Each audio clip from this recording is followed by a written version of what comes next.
I want to vouch for Elsie. Elsie will come through. And she's a great person to talk to because she knows about the research that's happening in Kenya, which I think is so unique, you know? And just like we're talking about disparities that happen here, one thing that Elsie pointed out to me in our conversation was the lack of information or awareness in rural communities. So someone in Nairobi is more plugged in and maybe has more resources than Tuakoocha, you know? Oh, wow.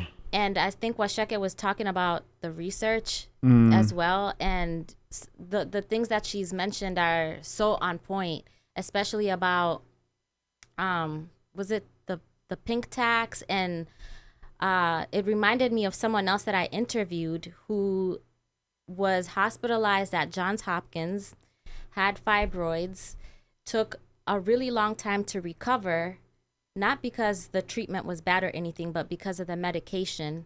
Alikuwa tu anapewa 800 milligrams of ibuprofen. This is after going through, you know, something that's equivalent to a C-section. Wow. And how she found out that she wasn't being medicated correctly. This is a black woman, by the way. That context is important to the story.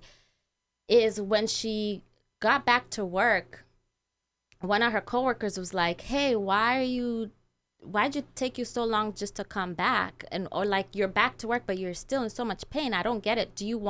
Can I give you some of my pain meds?" And this lady's like, "Where are you getting pain meds from?" She's like, "Oh, I just have a bunch left over from when I had my wisdom teeth pulled out."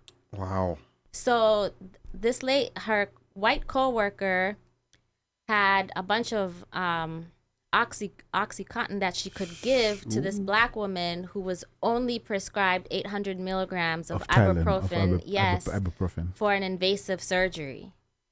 Wow. This is just so shocking. It is. But like, and I'm so glad we can have this conversation here, because that's, I think, where you as men come in. Like, I mean, I had support from everybody, but it was like my brothers that could lift the trash, right? Because I couldn't, because when they cut you, your movements are limited. Correct, yes. And then living in an urban environment, they're the ones who had to, you know, move the car from this side to that side.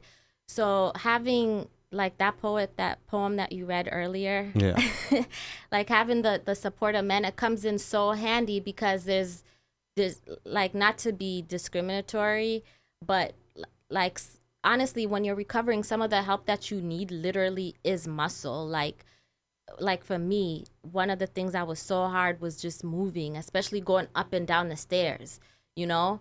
But I felt more confident when, like, you know, a man is there in case I slip, you know, lift me up, type of thing. Wow. And you know, it's also very refreshing to also, you know, like, understand that this male support is actually needed, because, you know, we live in a world where now, because of social media, there's been a lot of these men versus women kind of like conversations, whereby sometimes, you know, men get to a certain point where they feel like, okay, it seems like we're no longer needed here.